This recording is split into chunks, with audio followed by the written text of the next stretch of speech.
Hang in it. We're at the 48th. We're at the 48th anniversary of the New Jersey Boxing Hall of Fame. This is the inductee dinner. I'm Mike Guarino. To my far right is Mike Moran, and in the middle, catching a few lefts and rights and delivering a few rights, is Iran Barkley. Iran, you want to tell us a little bit about how you feel and how you felt when you rose through the ranks a few years back? Wow. I mean, it was. That's a big question. That's a big question. Yeah. It was amazing. Well, let me help you out a little. How long were you in the ring? I was in the ring now, like 30, 40, good plus. Yeah. Yeah. Ever since I was like 14 years old. And where did you train? I trained in the Bronx, South Bronx. Oh. In the South Bronx at a center called St. Mary's. Yeah. And I left there and I came in. When did you turn pro?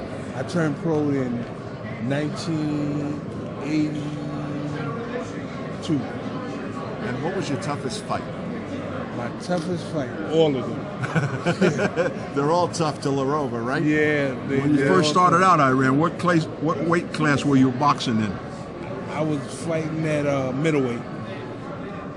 And is that where you stayed? Did you stay at that weight? I moved out of that weight, but I held middleweight for a while, and then I moved up to light heavyweight, and then I moved up to cruiser, and then I moved up to heavy. Did you find you lost speed though as you moved up? Were you able to keep your speed? No, I kept my speed and everything. I mean, the speed that I had that was very good enough for me. Yeah, you had the reflexes, right? I had the reflexes and everything, and everything was just great.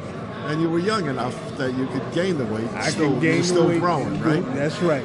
And what are you doing these days? Well, I'm doing like autograph signings and appearances and stuff.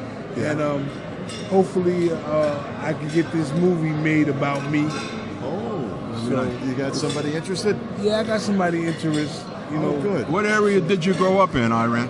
I grew up in the South Bronx. Oh, in the South Bronx. That was a good fighting area. A lot of good boxers came out of that area.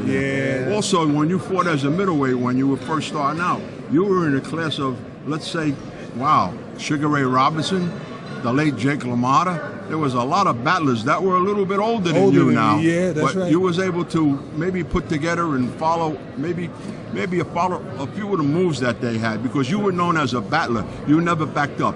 You kept coming. Yeah, that's what I did. LaMotta was the Raging Bull. You were the Raging Barkley from the South Bronx. So let me ask you real quick before we let you go. How do you think the game has changed today? Like the game, for these kids coming up now, how is it different? It's different because they don't have the caliber fighters that we had when we was coming up. Right. You know what I'm saying?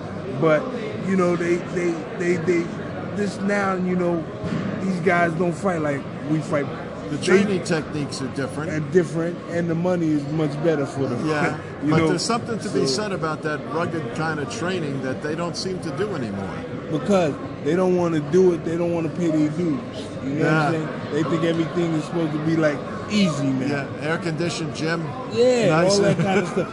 What happened to the gym that was hard and sweaty? Yeah. That's the kind of gym I had. Yep. I ain't have no air conditioning. Road work. When you come up from the South Bronx, small family, large family, what type of family were you from? I had four brothers.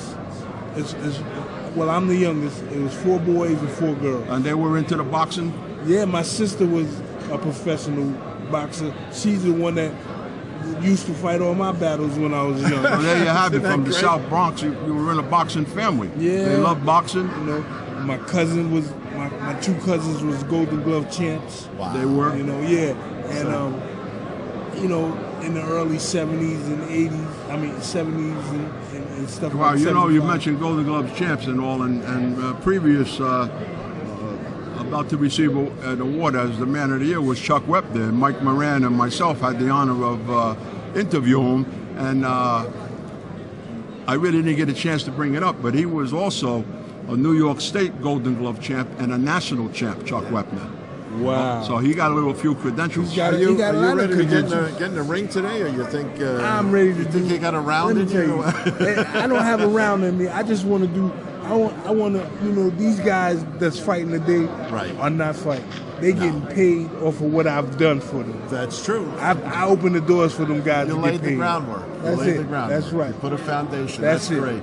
Hey, thank you so much, Thank my you. friend. You know what I'm God saying, bless buddy? you. Thank you.